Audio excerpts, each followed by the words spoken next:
वो तस्वीर भी आपको दिखा देते हैं। जी हां, कुल सीट अगर हम अवध की बात करें तो 118 कुल सीटें अवध में हैं, जिसमें भारतीय जनता पार्टी के पास 97 सीटें अभी हैं, समाजवादी पार्टी के पास सिर्फ 12 सीटें हैं, बसपा के पास महज 6 सीटें हैं और कांग्रेस के पास सिर्फ 3 सीटें हैं अवध के इलाके में, जहां के कार्यकर्ताओं के साथ अमित शाह ने आज संवाद किया।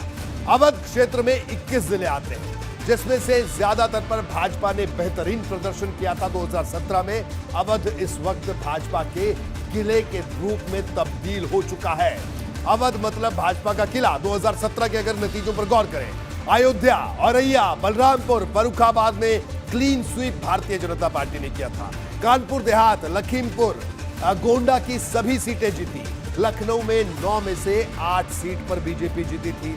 सीतापुर की 9 में से 7 सीट पर जीत दर्ज करवाई थी। हरदोई की अगर बात करें तो 8 में से 7 सीट पर जीत दर्ज की थी। बहराइच की 7 में से 6 सीट पर जीत दर्ज की थी। बाराबंकी की 6 में से 5 सीट पर जीत दर्ज की थी। उन्नाव की 6 सीटों पर में से 5 पर जीत दर्ज की।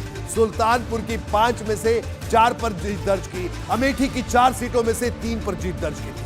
इसके अलावा इटावा की बात करें तो 3 में से 2 सीट पर बीजेपी जीती थी।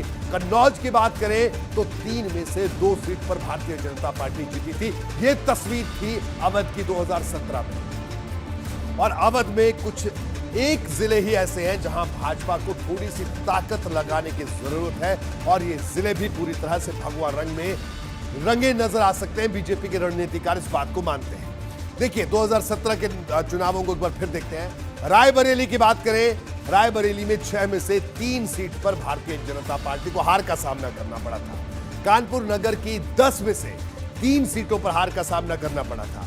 अंबेडकर नगर की 5 में से 3 सीट पर बीजेपी को हार का सामना करना पड़ा था। तो ये वो 3 जिले थे जहां पर प्रदर्शन वैसा नहीं था।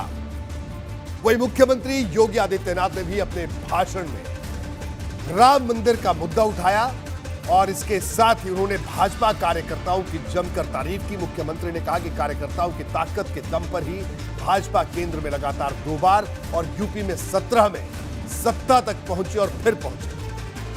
अयोध्या विवाद का समाधान होने के साथ साथ राम जन्मभूमि पर भगवान राम के भव्य मंदिर के शिला कार्यक्रम को आगे बढ़ाने और भव्य मंदिर के निर्माण कार्यक्रम को आगे बढ़ाने से हर भारतीय गौरव की अनुभूति करता है। तब संभव हो पाया जब भारतीय जनता पार्टी का एक एक कार्यकर्ता लगा।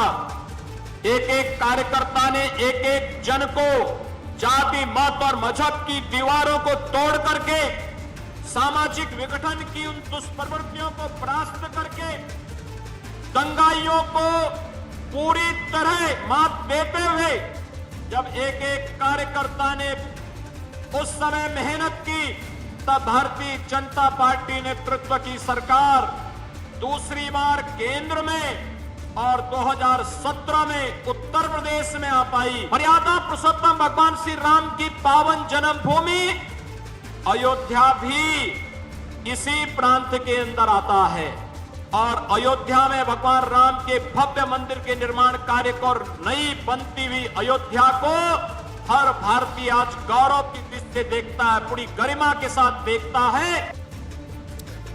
हमारे दोनों खास मेहमान हमारे साथ बने हुए एक छोटे से ब्रेक